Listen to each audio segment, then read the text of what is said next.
नमस्ते दोस्तों। हमारे YouTube चैनल में आपका स्वागत है। दोस्तों, पहली बार आए हो तो चैनल को सब्सक्राइब कीजिए और बेल आइकन बटन पे भी प्रेस कीजिए ताकि मेरे किसी भी पोस्ट का आपको नोटिफिकेशन मिल सके। दोस्तों, आज का प्रेडिक्शन था जो करीब 11 बजे तक, 11:30 बजे तक तेजी और उसके बाद मंदी, फिर 12:40 से 1:40 थोड़ा बहुत तेजी कर सके तो कर सके, बाकी ओवरऑल व्यू नेगेटिव बताया था। और दोस्तों, आप देख सकते हो हमने फर्स्ट ट्रेड जो है अपसाइड का लिया था और उसके बाद और एक ट्रेड अपसाइड का लिया, लेकिन देखा कि ये पिवट पॉइंट के ऊपर सस्टेन नहीं हो रहा है और वैसे ही टाइम पास कर रहा था। फिर हमने सेकंड थर्ड ट्रेड जो है वो डाउन का लिया। बढ़िया मतलब आया, करीब 120 रुपए का पुट लिया था, 24,100 का, और 220 के आसपास हमने एग्जिट किया। और दोस्तों, 330 का पुट लिया हुआ था 77,500 का, और वो करीब करीब 700 के आसपास गया था, लेकिन हमने 650 के आसपास निकलवा दिया था। तो दोस्तों, ये होता है। और स्पेशल जो है कि मूवमेंट आया, लेकिन दो ही कैंडल में आया, दूसरा कुछ मजा ही नहीं आया। दोनों कैंडल के अंदर प्रॉफिट मिले। और अब हम बात करते हैं कल के लिए लेवल की बात। निफ्टी बिल्कुल मतलब 20 डीएम आके ऊपर बंद हुआ है। तो दोस्तों, 20 डीएम जो है ये सपोर्ट का भी काम करता है, रेजिस्टेंट का भी काम करता है। नीचे डाउनफॉल, ऊपर तेजी। अब कल का मूवमेंट देखते हैं, क्योंकि कल जो है हम पहले एक मूवमेंट देखेंगे। 24,000 आज का लो जो है वो स्ट्रॉन्ग सपोर्ट है। अगर इसके नीचे सस्टेन होता है तो फिर वो 23,830 का। लेकिन अब उम्मीद फिर से कम लग रही है, क्योंकि कल अंतिम दिन है, सूर्य कर्क राशि में प्रवेश करने वाला है। लेकिन अप साइड की बात करते हैं तो ये लेवल जो है 300 का लेवल कल आ सकता है। बहुत ज्यादा बोल रहा हूं, करीब करीब 225 पॉइंट का, लेकिन कल आ सकता है। और 24,000 के आसपास भी आएगा तो ये बाई जोन ही है, यानी डिमांड जोन है, यहां से बाइंग आ सकती है और ऊपर जो है जा सकता है। अब सेंसेक्स की बात करते हैं।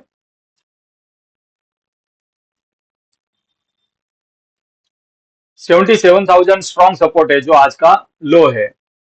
और दोस्तों, इस लेवल के आसपास अगर फिर से कल मिलता है तो बाइंग ही आएगी। लेकिन नीचे जाएगा तो फिर ये पूरा 400 पॉइंट का ये लेवल है, 76,600। ये एक स्ट्रॉन्ग सपोर्ट है, लेकिन इसकी उम्मीद कम है, लेकिन बोल नहीं सकते हैं। 77 के ऊपर सस्टेन करता है तो फिर जो है मार्केट 78,000 की तरफ जाएगा। पहले 77,500 और उसके बाद 77,800, और तीसरा लेवल जो है 78,000, ये लेवल है। और दोस्तों, सेंसेक्स भी बिल्कुल मतलब 20 डीएमआ के ऊपर ही क्लोज हुआ है। तो यहाँ पर जो है बैक मारने की संभावना बहुत ज्यादा रहती है। अब हम एस्ट्रोलॉजिकल पंचांग पर आएंगे। उससे पहले बता दूं दोस्तों, आप सभी को श्री पुरी के जगन्नाथ यात्रा की हार्दिक शुभकामनाएं। और दोस्तों, इस त्योहार के हिसाब से हमने बहुत कुछ मतलब डिस्काउंट दिया हुआ है। कोई प्रीमियम ग्रुप ज्वाइन करना चाहता है तो स्क्रीन पर नंबर दिया हुआ है, यहाँ से मेरा कांटेक्ट कर सकते हैं।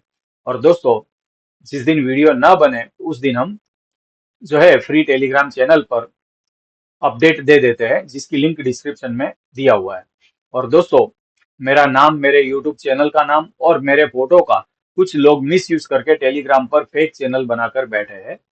अगर आपके साथ कोई फ्रॉड होता है तो उसकी जवाबदारी मैं या मेरे चैनल की नहीं रहेगी, क्योंकि हमारा नाम से अगर आप टेलीग्राम पर सर्च करोगे तो किसी फेक चैनल से जुड़ोगे। इसीलिए डिस्क्रिप्शन में लिंक दिया है, अगर नहीं ओपन हो तो स्क्रीन पर नंबर दिया है, यहाँ पर व्हाट्सएप टेक्स्ट मैसेज करना है तो आपको जो है हम दे देंगे या फिर ऐड कर देंगे। अब हम बात करते हैं दोस्तों कल सेंसेक्स की एक्सपायरी है, एक्सपायरी जैकपॉट क्या है ये देखेंगे। कल 16 जुलाई 2026 गुरुवार का दिन है, आषाढ़ शुक्ल दूज है, 8:54 तक। उसके बाद तृतीया है, आश्लेषा नक्षत्र और चंद्र नीच का कर्क राशि में रहेगा। कल के लिए बड़े योग कुछ भी नहीं है। बुध और मंगल का एक योग है 36 डिग्री, वो भी शाम को है। तो दोस्तों फिल्टर किया हुआ एस्ट्रोलॉजिकल टाइम फ्रेम की अगर हम बात करते हैं तो ओपन से लेकर 10:30 10:45 के आसपास एक डाउनफॉल आ सकता है और उसके बाद ओवरऑल क्लोजिंग तक जो है मार्केट पॉजिटिव ही रहने का अनुमान है। और दोस्तों स्पेशल अगर कहूँ तो फर्स्ट हाफ में जो तेजी रहेगी यानी 12-1 बजे तक, वो दोपहर के बाद जो है स्लो भी पड़ सकती है और हाई स्पीड भी आ सकती है। अगर आया तो हाई स्पीड से पूरा मतलब 78,000 तक सेंसेक्स जा सकता है और निफ्टी जो है वो 24,300 360 तक जा सकता है। और दोस्तों अब हम बात करते हैं कुंडली प्रिडिक्शन की।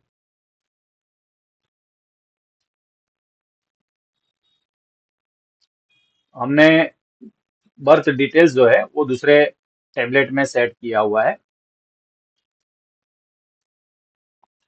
आज की जो कुंडली है वो सृष्टि शाश्वत 15 जनवरी 1996 1:15 धनबाद झारखंड का है। फीमेल की कुंडली है, वृषभ लग्न की कुंडली है और लग्नेश शुक्र शनि के साथ में दशम भाव में बैठा है और सूर्य बुध मंगल तीनों ग्रह जो है बाधक स्थान में 9th हाउस में बैठे हैं और गुरु 6th हाउस में है और 5 में राहु और 11 में केतु है और 6th हाउस में चंद्र बैठा है।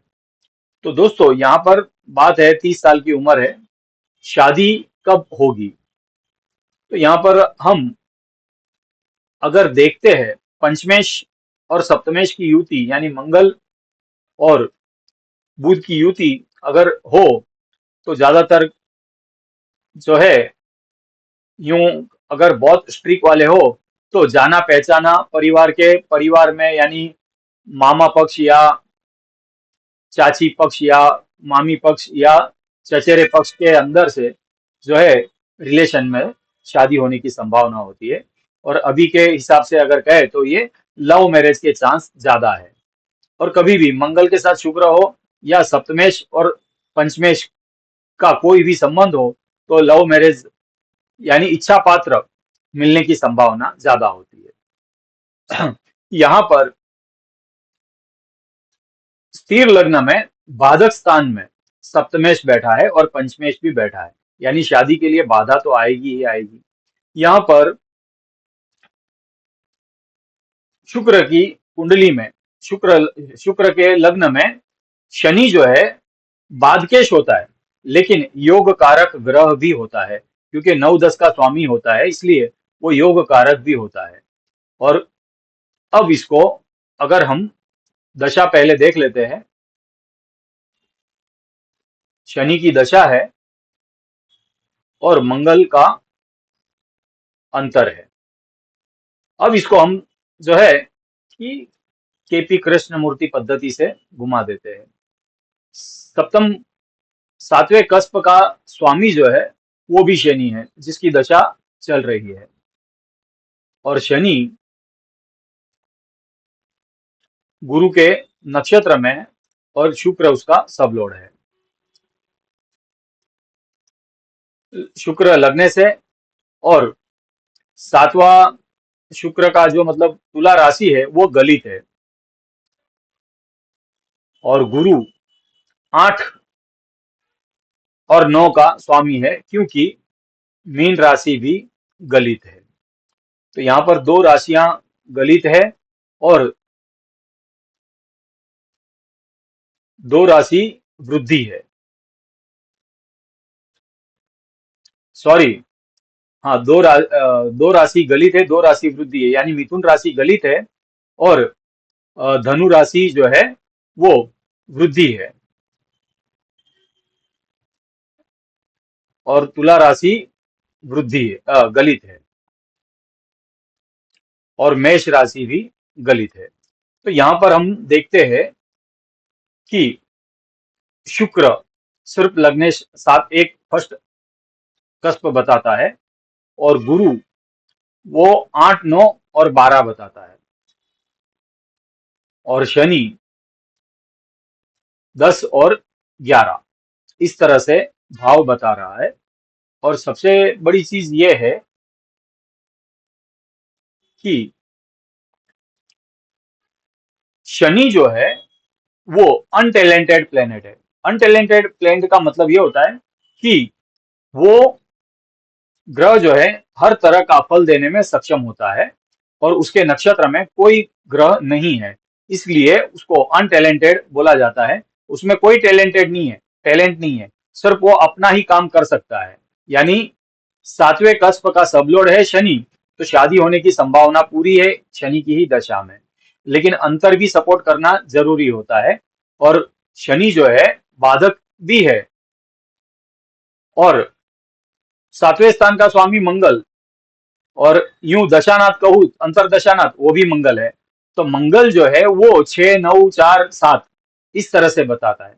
यानी अप्रैल 2027 तक आपके शादी के चांसेस बहुत ज्यादा है, प्रयत्न कीजिए, हो जाएगा। और रेमेडी की अगर बात करते हैं तो यहाँ पर कोई रेमेडी की जरूरत नहीं है, क्लियर कट साफ कुंडली है। ये था दोस्तों आज के फीमेल का शादी वाला प्रश्न है, एक कुंडली। अगर कोई भी कुंडली रीडिंग करवाना चाहता है, फ्री कुंडली रीडिंग, तो स्क्रीन पर नंबर दिया हुआ है, यहाँ से व्हाट्सएप पर टेक्स्ट मैसेज करना है। लेकिन एक ही मैसेज में सब कुछ देना है। सबसे पहले नाम, बर्थ डेट, बर्थ टाइम और बर्थ प्लेस और क्वेश्चन, बस। तो आपका कुंडली यहीं पर प्रिडिक्शन हो जाएगा। और दोस्तों स्पेशल ऑफर है, कोई लाभ लेना चाहता है तो मेरा कांटेक्ट कर सकते हैं। और कुंडली रीडिंग पर्सनल करवाना चाहते हैं तो भी 50% डिस्काउंट है। 5,100 रुपया कुंडली रीडिंग का फी है, 2,550 रुपया फिलहाल इस मंथ में रहेगा। और दोस्तों यहाँ जो भी कुछ प्रिडिक्शन कर रहा हूँ ये मेरा अपना एस्ट्रोलॉजी है। स्टॉक मार्केट का जो व्यू दे रहा हूँ ये भी मेरा अपना एस्ट्रोलॉजी व्यू है। इसीलिए लास्ट में मैं यही कहूंगा कि मैं और मेरा यूट्यूब चैनल आपके किसी भी प्रॉफिट या लॉस का जिम्मेदारी नहीं लेता। आपको जो भी ट्रेड करना है वो अपने फाइनेंशियल एडवाइजर की एडवाइस लेकर ट्रेड करना रहेगा। नमस्कार।